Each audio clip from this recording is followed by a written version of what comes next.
Hi, my name is Dale McCluskey, and I'd like to speak for a few minutes regarding the whole context of the psychological and how that links to the dog and human dynamic through the whole psychological aspect of training. To understand about this whole context of dominance and power and how we think is really the greatest influencing agent with creating change, you have to kind of see your dog in the context of truth or having a problem beyond just kind of like your dog floating around your house appearing fine most of the time. That doesn't represent anything other than the fact that there's actually is a problem, just that you're assuming, or often dog owners will assume that the level of the issue isn't as great as what it really is. And this is why owners get blindsided or feel blindsided by a aggressive incident. The dog expresses aggression, and then we're like, where did that come from? Well, what I'm suggesting is that was there, that was building all the time.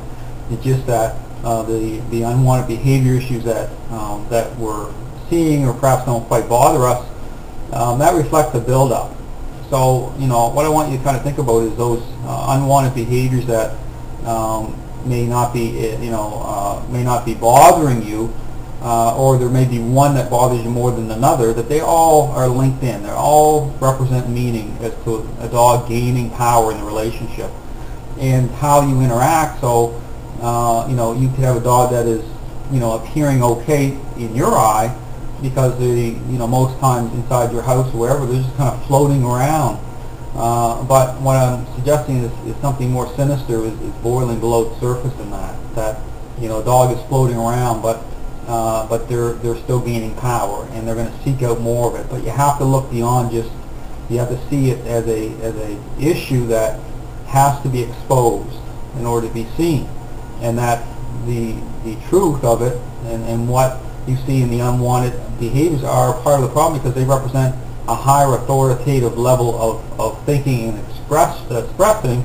It's those levels that are coming out during those unwanted behaviors. So, another way that you'll see it is that usually the walk itself, the leash walk, it'll really come out then if you're taking your dog out on the leash and you're directing the dog's mind around. You're linking in at those moments within more of an authoritative type of thinking, more of a, expressing, telling the dog what you want to do, where you want your dog to go. A dog that's holding on to power and sees you more in a follower or a follower role is going to reject that at various levels, and through a resistance to that, through not liking that, and that'll expose itself through the leash.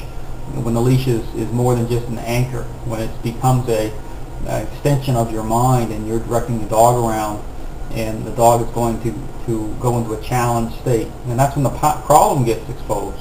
So a dog that is in a follower state, he's going to stay in the conditional state, and you're in harmony with the dog, and the dog isn't going to go in into those challenged states, and those behaviors that you want to get rid of aren't going to be there at those levels. So it's the levels of those behavior issues that are happening which provide a glimpse into a bigger issue, so that when aggression happens, it's a buildup. Just the circumstances are such that because of the way you're interacting perhaps more on an emotional level, you're shifting power, but you're not the target of it per se. It's going to be somebody else, or a situation's going to happen. A dog is going to go after another dog or a person and express a high state. But what I suggest is that didn't just come from nowhere. That's a buildup. You have to, in order to see that buildup, you have to see the dog in that context of a dog kind of floating around your house, appear fine, but what I'm saying is the dog's not fine at all. So you have to, in order to fix the problem, you have to expose it before it gets to that level, because dogs will seek out more power. They'll go that path. So, and even when the whole context of your state of mind, where your mind needs to travel, needs to go more often. Often it's hard for us. We think of ourselves or how we think about something, or where our mind is, often isn't really where it really is. I mean, that's the whole context is you might think you're a confident, assertive person, but really think you have to really be honest with yourself and think about You think about your dog more in a childlike way, or you think your dog more in a authoritative, confident way. So it's mostly confidence, but it's that electricity that kind of dog feels that you're asserting more of what you want. The dog feels that. If the dog feels too much of a childlike, emotion-driven, love-based, but just immediately it just kind of connects on those levels, that's going to give power to the dog. So, and then times that you're getting frustrated perhaps during the day, you have flashes of frustration, that's not going to, that's not going to do anything to create, to create a power shift with the dog. The dog may react to that. Say the dog grabs a hold of something you don't like and you get angry, you might yell at your dog to drop it or whatever. The dog may respond, but the dog is still avoiding. You'll see the dog back up and leave and not want to be around you because your mind is in an authoritative state for that minute or 30 seconds. And you'll see the dog that has power stay away from you. So, you ask yourself the question, why does the dog want to stay away from me when my mind is at that, and within that psychological path? But when I'm in an emotional psychological path, the dog is next to me, I'm petting all over him, I've got my hands all over him. Well, you're just feeding the dog power. You're getting something out of the relationship, you are. But the dog is not getting anything from that through nature. You're kind of meeting your own needs, but you're not meeting the dog's needs. So when you connect with the dog, it's got to come from a position of strength. And so my whole system too, I show dog owners, I have real specific techniques I use to create meaningful change. And what I do is I help align your mind. I help get your mind going the right way. And there's a big difference between where you think your mind is and where it needs to go. I mean, that's important. So it's not about being being aggressive. That's not what I'm talking about. Your mind has to go and start traveling into a place that's going to shift power. That's going to, the power that's there has to be shifted.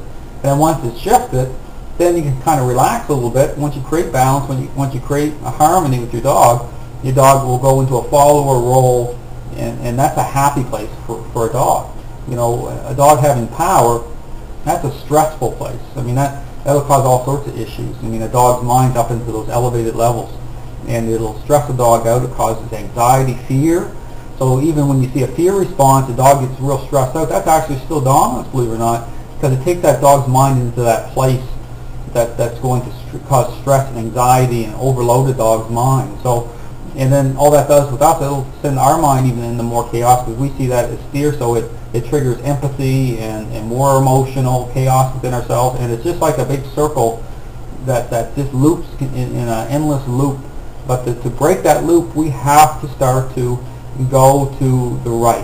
Our mind has to start going, and that's where I help dog owners understand that, how to do that, how to get their mind, how everything kind of blends in together between the physical application of method and psychological. It all comes online to fix the core problem, which is power. Once you fix that problem, all the other behavior issues you have or dealing with will diminish.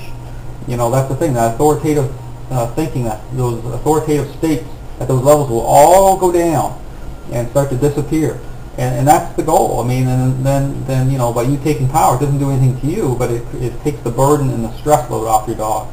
So anyway, I hope this video is helpful. I just want to talk for a few minutes about this whole psychological aspect and how that kind of links in. It's a subject that's really difficult to understand because you have to break apart the context. You have to see your dog more than just from what you see from the surface with your dog moving around.